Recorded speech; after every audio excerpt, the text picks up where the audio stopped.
우리가 함께 보실 말씀은 이제 창세기입니다. 우리 창세기 4장 가볼까요?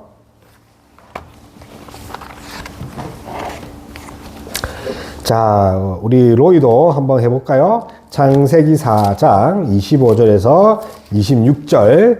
자, 25절에서 26절. 우리 로이가 25절을 읽고, 이제 우리 전부가 26절을 읽어볼게요.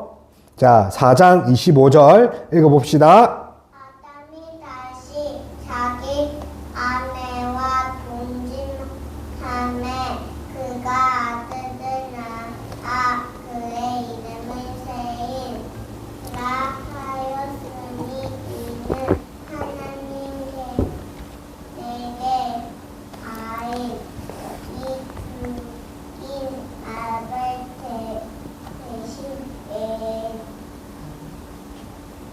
내 딸은 기름 주어 다 핏한 성이요 셋도 아들을 낳고 그의 이름을 에노스라 하였으며 그때의 사람들이 비로소 여호와의 이름을 불렀더라. 아멘. 우리 다 함께 찬송가 우리 261장 우리 함께 찬양한 후에 우리 성경 공부 우리 함께 하겠습니다. 찬양하라 내 영혼아, 찬양하라 내 영혼아, 온 마음과 정성 다하여 주 찬양하라. 경배하라 내 영혼아, 경배하라 내 영혼아, 온 마음과 정성 다하여 주 경배하라. 아멘. 오늘은 이제 창세기 개간 이제 세 번째로 우리 오늘 4장 보겠습니다. 우리 오늘 방금 읽었던 장이 몇 장입니까? 4장이죠. 그리고 4장 마지막에 누가 나옵니까? 누가 나가죠? 그 유명한 셋이 나오고 에노스가 나옵니다. 그래서 오늘 4장부터 우리 쭉 시간 내서 이제 9장까지 갈 건데, 그래서 우리 지난 시간에 우리 죄에 대해서 이야기를 했습니다. 그런데 이 4장부터는 어떤 일이 일어납니까? 세상의 타락이 본격적으로 일어나죠. 타락한 세상의 참 모습이에요. 4장부터. 그래서 하나님의 심판을 도저히 피할 수 없는 그런 죄로 가득됐죠. 그래서 죄가 만연하면 어떻게 되는 거죠? 반드시 심판이 있다는 거죠. 그래서 하나님은 공의의 하나님이에요. 하나님은 죄를 그냥 묵과하고 넘어가지 않는다는 거예요. 그래서 4장에 도처에 피할 수 없는 죄가 어떻게 했다고요? 가득. 도처에 피할 수 없는 죄가 어떻게 됐다고요? 가득했죠. 그래서 하나님이 심판을 내린다. 그래서 죄로 가득한 세상 이야기. 그 세상의 첫 번째 그 4장에 어떤 이야기가 납니까? 우리가 잘 아는 가인. 그 가인의 후손들 이야기가 나옵니다. 자, 그래서 우리 타락과 심판 또 뿐만 아니라 심판만 끝나는 게 아니라 하나님은 긍휼한 하나님이라서 뭐 더 주시죠? 언약도 주십니다. 자, 우리 4장 들어가는 우리 질문을 한번 읽어볼게요. 시작! 가인의 후손들의 자기 중심적이고 폭력적인 모습과 대조적인 셋의 후손들의 모습은 무엇입니까? 우리 4장 폈으니까 4장 16절에서 24절을 볼까요? 자, 4장 16절에서 보면 가인이 여호와 앞을 떠나, 자, 여기서 중요한 게 뭡니까? 여호와의 앞을 떠나. 엄청나게 중요하죠. 자, 여호와 앞에 있어야 될 우리가 어떻게 된 거죠? 앞을 떠나 어디 갔죠? 에덴 동쪽 놋 땅에 거주하였더라. 하나님이 지시한 땅이 아니라 자기 중심적이죠. 자, 그리고 아내와 동침함에 그가 임신하여 누가 낳았죠? 에녹을 낳은지라. 그래서 가인이 성을 샀고 그의 아들 이름을 따서 무슨 성이라 하죠? 에녹성이라 하죠. 그래서 성을 쌓았다는 게 뭡니까? 하나님과 차단되었다는 것을 의미하죠. 자, 반면에, 자, 이제 셋의 우선 가는 거예요. 자, 셋의 우선. 25절 갑시다. 25절. 자, 라멕의 아내들에게 이르되 25절. 그 부분 말고 25절. 아담이 다시 자기 아내와 동침하매. 자, 아담이 동침을 했죠. 왜 그렇습니까? 가인과 아벨 사건 때문에. 그렇죠? 그래서 아벨이 어찌 되죠? 그래서 가인과 아벨 그 사건 이후에 다시 자녀를 낳는데 그 이름이 뭡니까? 셋의 자녀. 그래서 잘 봐야 될 게 셋의 후손과 가인의 후손이 어떻게 대조적인가? 뭐라고요? 4, 5장은 뭐라고요? 셋의 후손과 가인의 후손. 자기 중심적인 것과 하나님 중심적의 그 인생과 가정이 어떤 건가? 우리 오리 가정에 다니잖아요. 우리 가운데 가인과 같은 가정이 있다니까요. 우리 안에 진짜 에노스, 셋과 같은 그런 가정이 있다는 거예요. 그래서 셋을 낳고, 그죠? 이는 하나님이 내게 가인이 죽인 아벨 대신에 뭘 줬다는 거죠? 다른 씨를 주셨다. 회복하셨다는 거죠. 자, 그리고, 자, 26절 우리 읽었지만, 어떻습니까? 셋이 아들 낳죠? 그래서 노아, 셋 다음에 누가 옵니까? 노아, 셋 다음에 누가 옵니까? 그렇죠? 그렇죠? 에노스가 옵니다. 자, 그러면 셋의 후손들과 가인의 후손들은 뭐가 다릅니까? 읽어볼까요? 시작. 자, PPT 읽어봅시다. 그때 사람들이 비로소 노아의 이름을 불렀더라. 그렇죠. 자, 다른 점이 뭡니까? 여호와의 이름을 불렀더라. 우리 26절에 여호와의 이름을 불렀더라. 우리 갈로 한번 쳐봅시다. 자, 여러분 혹시 여호와의 이름을 부른다는 게 무슨 뜻입니까? 그때에 누가 불렀다는 거죠? 에노스가 여호와의 이름을 불렀다.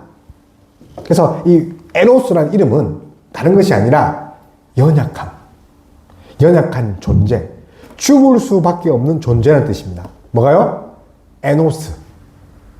그래서 자신의 연약함, 인간의 처절한 비참함을 알았을 때 비로소 여호와 이름을 불렀는데, 여호와 이름을 불렀다는 것은 예배가 행해졌다는 거죠. 자, 연약한 인생이 하나님을 찾으면서 제일 먼저 뭐 했다고요? 하나님께 예배 드린 거죠. 그래서 예배 드린 것들을 싫어하는 자들은 하나님을 싫어하는 자입니다. 뿐만 아니라 이 에노스가 여호와 이름을 불렀다는 것은 무슨 뜻입니까? 예배를 행했다 뿐만 아니라 그분의 도움을 구했다는 거죠. 그래서 옳은 가정이 다르잖아요. 셋의 가족들, 에노스의 가족들은 하나님 중심적이었다는 거죠. 우리 따라 해볼까요? 하나님 중심적인 가정이 됩시다. 그래서 언약 백성은 어떤 가정을 이루어야 됩니까? 공적인 예배와 하나님 중심적인 삶입니다. 뭐라고요? 공적인 예배와 하나님 중심적인 삶입니다. 내 안에 예배가 싫다는 것은 여러분 정말 가슴 아파해야 된다. 왜냐하면 나의 한계를 내가 인정하지 않는다는 거죠. 예배를 거부한다는 것은 하나님의 도움을 받지 않겠다는 겁니다. 그래서 자신의 한계를 깨닫지 못하고 나는 하나님 없어도 살아도 된다는 그런 모습이 예배 드리지 않는 모습이라는 거죠. 그래서 여기 보면 누구를 불렀다는 거죠? 우리 로이 한번 볼까요? 누구를 불렀어요? 우리 26절에 맨 밑에 줄 26절에 누구의 이름을 불렀다? 그렇죠. 여호와의 이름. 자, 여호와는 뭡니까? 스스로 있는 자인데 그 언약의 하나님. 그죠? 언약의 하나님. 신실한 하나님을 불렀죠. 그래서 물론 이제 타락한 가족이지만 믿음의 가족, 신앙의 가정은 뭘 했습니까? 예배를 드리고 기도해서 하나님의 도움을 구하고 하나님의 보호하심을 얻는 그런 가정이란 거 믿는 저와 여러분 다 됐으면 좋겠습니다. 이에 반해서 에노스의 그 가정, 셋의 가정에 그 비해가지고 정말 인간 중심적인 가정이죠. 무슨 가정이에요? 가인이죠. 자, 가인의 후손은 폭력적인 뿐만 아니라 물질적인 거죠. 우리 이제 라멕이라는 게 나왔죠. 라멕. 우리 23절 볼까요? 4장 23절 우리 읽어볼게요. 읽어볼게요. 시작. 라멕이 아내들에게 이르되 아다와 실라여 내 목소리를 들으라. 라멕이 아내들이여 내 말을 들으라. 나의 상처로 말미암아 내가 사람을 죽였고 나의 상함으로 말미암아 소년을 죽였다. 아멘. 그래서 이 보십시오. 라멕이 아내들이여 내가 상처가 많아서 아내들이여 내가 사람을 죽였습니다. 얼마나 폭력적입니까? 타락한 그런 가정의 모습입니다.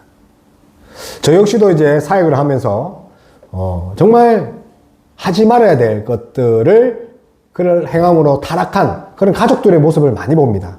그런데 부모만 타락한 것이 아니라 누구도 함께 타락한 겁니까? 자식도 다 타락한 거죠. 그래서 라멕이 타락했다는 것은 누구도 타락했다는 겁니까? 자기의 자식도 똑같다는 거죠. 물질의 그런 노예가 되고 폭력적이고. 근데 바라기는 정말 여러분 그런 가인의 후손들 라멕의 가족이 아니라 어떤 가족이 되길 제가 소망하겠습니까? 에노스 셋의 가족 가보가 되길 주님의 이름으로 축복합니다. 그래서 셋의 후손들은 뭘 했냐면 따라해봅시다. 나의 연약함을 인정하라. 하나님을 의지하라. 내가 약해요. 하나님, 나는 약해요. 하나님 도와주세요. 그런 자들이 예배로 삶을 시작하죠. 그래서 인간이 멸망할 수밖에 없다는 존재. 그래서 여러분이 평생 삽니까? 그렇지 않죠. 언젠가는 죽을 수밖에 없는 유한한 인생. 그런 인생이 어떻게 무한한 것처럼 그렇게 교만하게 살 수 있습니까? 그래서 하나님을 찾는다는 거, 자신의 연약함을 깨닫는다는 거, 그걸 믿는 저와 여러분 다 됐으면 좋겠습니다. 그래서 인간의 한계를 인식한 그런 자가 누굽니까? 셋의 아들 에노스죠. 인간의 한계. 근데 그 인간의 한계를 인정할 때 누굴 찾을 수밖에 없죠? 여호와 하나님. 여러분 오늘 하루 여호와의 하나님 이름을 구했습니까? 일하면서 학교에서 공부하면서 여호와의 이름을 구했습니까? 불렀습니까? 부르지 않았다는 것은 뭡니까? 나 중심적으로 살았다는 거죠. 그래서 우리 그리스도인들은, 성도들은 예배와 또 하나님을 오존하는 그럴 때에 경건한 세대가 회복되는 거죠. 자, 우리 이제 나눔 질문을 보면 이렇습니다. 당신의 삶과 가정과 사회와 그리고 뭡니까? 세상을 어떻게 다스리고 있습니까? 여러분의 그 다스리는 방법은 무엇입니까? 그래서 뭘로 다스려야 됩니까? 하나님의 말씀으로 다스려야 되는 거죠. 아멘. 그런 5월이 됐으면 좋겠습니다. 그래서 5월은 가정의 달 뿐만 아니라 또 뭐죠? 정말 하나님이 우리의 가장 주인이 되었으면 좋겠습니다. 자, 이제 5장으로 넘어갑니다. 자, 5장에 가면 이제 어떻게 됩니까? 이제 죽음 이야기죠, 죽음. 근데 죽음을 보지 않고 하나님이 데려간 자가 있죠. 우리 창세기 5장 잘 알죠? 누가 나온 거예요? 죽음을 보지 않고 하나님 데려간 사람? 누굽니까? 자, 우리 문제 한번 읽어볼게요. 시작. 5장의 계보에서 에녹과 다른 사람들과의 차이점은 무엇입니까? 그죠. 에녹. 자, 에녹이 있고, 자, 5장 21절 봅시다.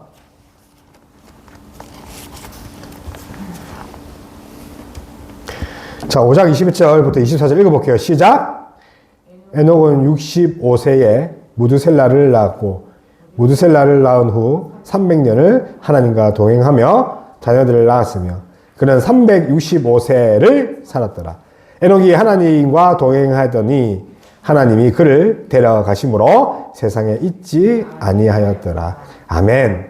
자, 무두셀라를 낳고 300년을 더 살고, 그리고 365세. 뭐라고요? 365세. 1년은 뭐죠? 365일. 외우기 쉽죠? 365세 때 하나님이 에녹을 어떻게 했죠? 동행했는, 이제 데려갔는데 그 앞에 뭐가 있죠? 하나님과 동행하더니. 그렇죠? 그래서 성경에 죽음을 보지 않은 인물이 구약에 있죠. 누굽니까? 에녹과 엘리야. 그죠? 그래서 에녹과 엘리야는 다른 것이 아니라 예수님을 예표하죠. 그죠? 예수님을 예표합니다. 예수님의 승천을 예표하고. 자, 그래서 이 세상에 죽음을 당하지 않는 그런 계보가 누굽니까? 그 에녹의 계보죠. 하나님이 그를 데려가셨죠. 자, 그래서 이래 보면 6장에 보면 이제 드디어 어떤 이야기가 나옵니까? 홍수 심판. 홍수하면 떠오르는 사람이 있죠. 누굽니까? 노아. 그렇죠. 노아. 노아는 진짜 엄청 유명하죠. 그죠? 그래서 6장 9절부터 뭐가 나오냐면 그 유명한 심판, 그 홍수 심판이 나옵니다. 하나님의 궁극적인 그 심판이 뭡니까?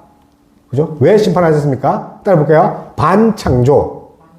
자, 이 반대되는 거예요. 창조의 목적을 어겨서 어떻게 된 거죠? 심판. 물로 심판받는 거죠. 그러나 노아의 언약은 뭡니까? 하나님 나라를 보존하다. 이제 무지개 보여주고 하나님이 다시는 물로 심판하지 않겠다. 그 말이 뭐냐면 하나님의 피조세계를 보존하시겠다. 그래서 하나님 나라를 보존, 세상 가운데 끊임없이 발전시키는 자니 6장부터 이렇게 8장까지 쭉 이어오는 거예요. 그래서 하나님께서 세상을 홍수로 심판하시기로 결심한 이유가 무엇입니까? 우리 6장 1절에서 3절을 찾아보겠습니다. 하나님이 왜 홍수로 심판했습니까? 당연히 심판받을 짓을 했겠죠. 그래서 우리 읽어보면 사람의 죄악이 세상에 가득함. 그죠? 사람의 죄악이 세상에 가득했고 그의 마음으로 생각하는 모든 계획이 항상 악함을 보셨기 때문에. 그래서 잘 보십시오. 죄가 가득하면 반드시 뭐가 있습니까? 심판이 있습니다. 여러분, 죄된 마음을 멈춰야 된다니까요. 여러분, 이제 더 이상 사람의 눈치 보지 말기 바랍니다. 죄 지은 자의 제일 특징이 뭔지 아십니까? 두려워서 숨는 거예요. 자기 죄가, 치부가 가려게 밝혀져서 수치당할까봐 숨는 거라니까요. 그래서 하나님 눈치 봐야 되는데 누구 눈치 보는 거예요? 사람 눈치를 막 눈을 막 이랬다가 저랬다가 눈이 흰자가 보일 정도로 눈이 돌아가는 소리가 들린다니까. 막 눈을 엄청 돌린다니까요. 그게 뭐라고요? 죄 지은 자의 모습이라니까요. 그러면 그런 죄 있을 때 뭐 해야 됩니까? 회개해야 된다니까요. 죄가 만연하면 반드시 심판이 있습니다. 그리고 그런 자들은 모든 계획이 항상 악해요. 눈치 보는 자들은. 우리 따라 볼까요? 사람 눈치 보지 맙시다. 하나님 눈치 봅시다. 그만 죄 지읍시다. 그만 죄 지읍시다. 그죠? 죄 지으면 그렇게 되는 거예요. 자, 그래서 하나님께서 홍수 심판에 구원하시기 위해서 노아에게 뭘 만들었죠? 방주. 그러면 그 방주에 누가 들어갔죠? 이 방주에 누가 들었어요? 방주에는 노아와 또 누굽니까? 노아의 아내, 노아의 아들. 아들 이름 대볼게요. 셈, 함, 야벳. 뭐라고요? 셈, 함, 야벳. 사실은 함은 나중에 저주를 받거든요. 아버지를 막 이렇게 뒤에서 욕해서. 그래서 셈, 함, 야벳 뿐만 아니라 세 며느리. 그럼 몇 명 탔어요? 몇 명 탔어요? 노아 아내, 셈, 함, 야벳, 며느리 3명. 총 8명이죠. 그리고 또 누가 탔어요? 동물이죠. 근데 그 동물이 혈육 있는 모든 생물을 각기 암수 뭐죠? 한 상씩. 그래서 경기도 광주에 그 무슨 히스토리 그 박물관이 있던데, 그죠? 거기 가면 노아의 그 홍수 심판 때 만들어진 노아의 방주를 재현했대요. 우리 다음에 한번 갔으면 좋겠어요. 그래서 노아는 어떤 사람이라고 지금 성경에 이야기합니까? 6장 9절에 우리 볼까요? 자, 우리 로이가 6장 9절 읽어볼까요? 이것이 노아의 도구이야. 노아는 노아는 뭐라고요? 의인이요. 그러죠. 노아는 의인이고 완전한 자라. 그는 하나님과 뭐 했다고요? 그렇죠. 아멘. 동행한 자예요. 그래서 의인은 어떤 사람이에요? 완전한 자고 하나님과 동행하는 자입니다. 그래서 하나님께서 어렵다 인정하신 사람의 모습, 노아의 모습이죠. 그래서 하나님이 자기에게 명하신 대로 다 준행을 했는데 노아의 방주, 그죠? 배, 그죠? 몇 년을 만들었을까요? 120년. 여러분, 120년 동안 산 꼭대기에서 배를 만들 수 있습니까? 비도 안 오는데 사람들이 뭐라 하겠어요? 비도 안 오는데 배 만들어 봐요. 홍수 난다고 하면 이상하다 생각하겠죠? 그럼에도 120년 동안 했어요. 왜요? 왜요? 하나님이 그와 동행하고 계셨기 때문에. 뭐라고요? 하나님이 그와 동행하고 계셨다. 다시 말하면 노아의 삶은 매일매일이 하나님의 임재였죠. 그러니 세상의 소리가 들립니까? 야, 너 미쳤구나. 120년? 와, 너 정상이냐? 이 말이 들렸겠어요? 왜 안 들렸다고요? 노아는 하나님과 뭐 했다고요? 동행했기 때문에. 그래서 하나님과 동행하지 않는 자들은 팔랑귀. 세상에서 이거 하라면 이거 하고, 이런 추세다 하면 이런 추세, 이리 따라가고 저리 따라가고, 그러다가 하나님과 점점 멀어져 가네.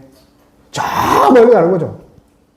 바라기는 노아처럼 당대 의인, 완전한 자가 아닐지라도 하나님과 항상 동행했으면 좋겠습니다.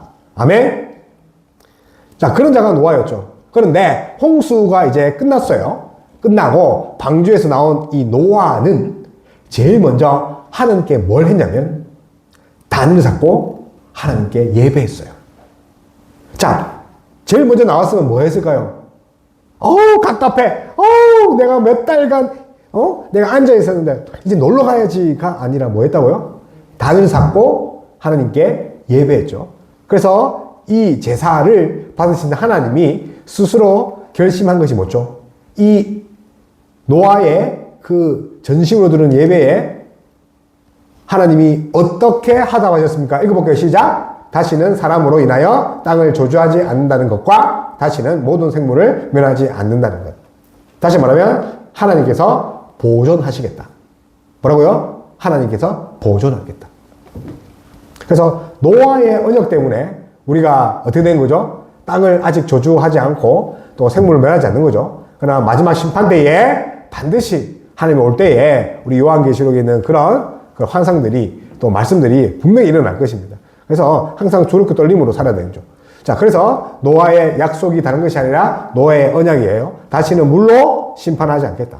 그러면 우리가 지난 시간에 언약을 배웠죠. 자, 창세기 3장 15절 뭐랬죠? 원시 복음이 아니라 은혜 언약, 언약이라는 거죠. 자, 앞에 야, 너 선악과 따먹으면 안 돼. 정령 죽으리라. 너 죽어. 그걸 무슨 언약이래죠? 행위 언약. 뭐라고요? 행위 언약. 근데 이거는 무슨 언약이에요? 은혜 언약. 은혜 언약은 우리가 설교 시간에 한 것처럼 구속 언약의 기초로 두는 거예요. 구속 언약. 성부와 성자가 우리를 위해 대가를 다 지불하는 그런 협약을 하시는 거예요. 거기에 은혜 언약이 더한 거죠. 그래서 뱀의 머리를 누가 상하게 하는 거죠? 여자의 후손. 근데 이 여자의 후손이 누구예요? 여자의 후손이니까 여자의 아들이에요, 아들. 누구냐면 예수님. 그래서 예수님이 십자가 사건에서 사단을 다 이겼죠. 그러니 우리 어떻게 됩니까? 여러분, 내가 한 게 있어요, 없어요? 없죠. 약속 안에 내가 그냥 끼어 들어간 거예요. 하나님의 계시를 믿는 사람은 누구나 다, 하나님 말씀을 믿는 사람은 누구나 다 뭐 한 거죠? 구원을 받는 거죠. 그래서 노아의 아버지 라멕도 이 약속에 대한 그런 인식을 가지고 있는 거죠. 은혜 언약에 대한 인식을 가져서 노아라는 이름을 지었거든요. 근데 노아의 이름이 뭐냐면 뜻이 뭐냐면 위로예요. 위로해 주는 것. 힘들 때 격려해 주는 것. 왜요? 하나님의 말씀과 계시를 믿는 사람이기 때문에. 다시 말하면 하나님의 말씀이 여러분의 위로가 되기를 바랍니다. 아멘. 하나님의 계시가 여러분의 위안이 되길 바랍니다. 아멘. 그게 이제 노아의 이름이에요. 위로. 그래서 이제 노아의 언약은 다른 것이 아니라 보존하는 거죠. 인류 역사를 보존하고 물로 세상을 심판하지 않겠다. 방금 봤죠? 물로 심판하지 않겠다. 목적이 뭡니까? 읽어볼게요. 목적. 모든 피조개를 보존하시기 위한 일반적으로. 자, 그렇죠. 근데 다시는 심판하지 않겠다 하셨으니까.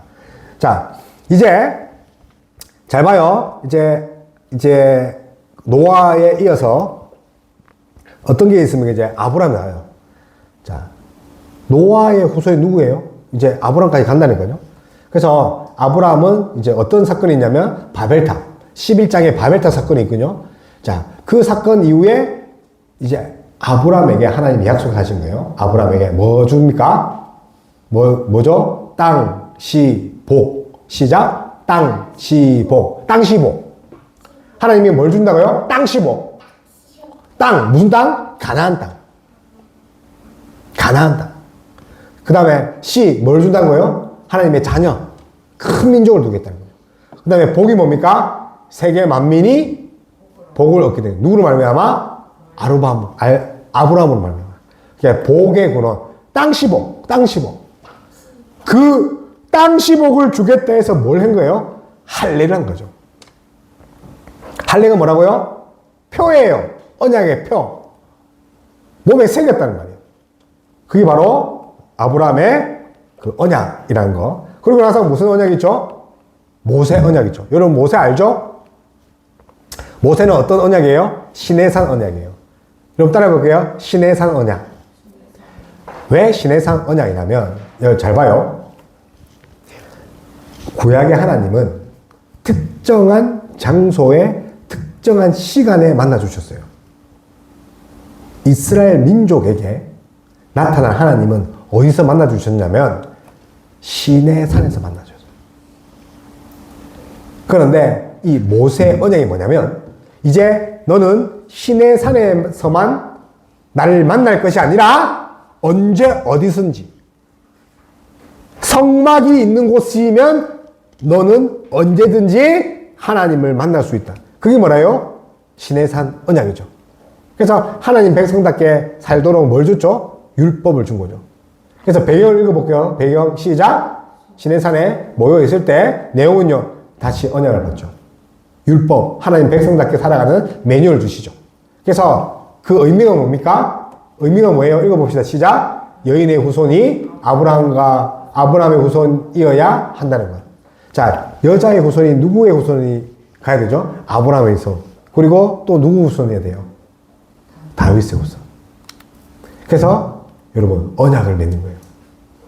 그래서 이 언약은 다른 것이 아니라 여자의 후손이 나와야 되는데 그 후손이 나와야 될 사람을 하나님이 택하여서 언약을 맺은 거예요. 그렇죠? 그래서 노아의 언약 이후에 누가 나온 거죠? 아브라함과 다윗. 이것이 하나님의 언약이에요. 이 계보에서 나와야 된다는 걸. 그래서 다윗의 자손이 바로 뭐죠? 예수 그리스도의 계보라는 거죠. 그래서 모필들은 이렇게 이야기했습니다. 하나님의 신실함의 본질. 그 본질이 뭐냐면 바로 언약이죠. 하나님의 신실함의 본질이 바로 뭐라고요? 언약입니다. 그래서 성도의 견인은 하나님의 신실함 때문에 가능합니다. 여러분 견인이 뭡니까? 끌고 가는 거. 그죠? 견디고 인내하는 거. 근데 우리가 견디고 인내하는 거 아닙니다. 누가 견디고 인내하는 거죠? 하나님께서 우리를 인내하고 사랑하셔서 우리가 견인될 수 있고 우리가 견인할 수 있는 거죠. 그래서 하나님의 신실하심이 아니고서는 우리가 성도가 성도 될 수가 없다는 거. 그래서 사랑하는 성도 여러분, 우리가 하나님을 붙드는 거 아니에요? 우리가 건방지게 하나님을 예배하는 거 아니에요? 하나님이 우리를 먼저 붙드시고 하나님이 먼저 우리를 만나 주실 때 우리가 예배가 가능하다는 거예요. 그래서 우리 따라해 볼까요? 하나님이 우리를 먼저 찾아오셨습니다. 하나님이 먼저 나를 붙드셨습니다. 그렇죠? 하나님이 먼저 우리를 부르셨다는 거죠. 그러니 우리는 포기하지 않고 끝까지 하나님만 바라보는 거죠. 그런 저와 여러분 다 됐으면 좋겠습니다. 그래서 오늘 여기까지입니다. 그래서 사람 눈치 보지 마세요. 아멘? 하나님 눈치 보세요. 죄가 많으니까 눈이 막 돌아가지고 되는 거죠. 어디서 숨을까? 바위 뒤에 숨을까? 몸을 가리는 거죠. 왜요? 자기의 죄가 많거든요. 그래서 숨으려 하지 마세요. 하나님 앞에 나오시고 정직하게 살기 바랍니다. 적어도 사람을 속여도 하나님 속이지 않는 그런 인생 됐으면 좋겠어요. 자, 우리 말씀을 기억하면서 우리 기도하고 오늘 예배를 마치겠습니다. 자, 그래서 다른 거 아닙니다. 하나님을 붙들어야 됩니다. 5월에 우리 여러분 이 5월 가정의 달 가인의 그런 계보처럼 그런 가족 되면 안 됩니다. 예? 나 중심적으로 막 바꾸려 하고 사람을 막 가스라이팅하고 막 조절하고 그렇게 하면 안 됩니다. 어떻게 해야 되죠? 에노스의 가정처럼 여호와의 이름을 불러야 된다니까요. 하나님께 예배하고 기도해야 된다니까요. 셋의 가족처럼 따라해볼까요? 경건한 아버지는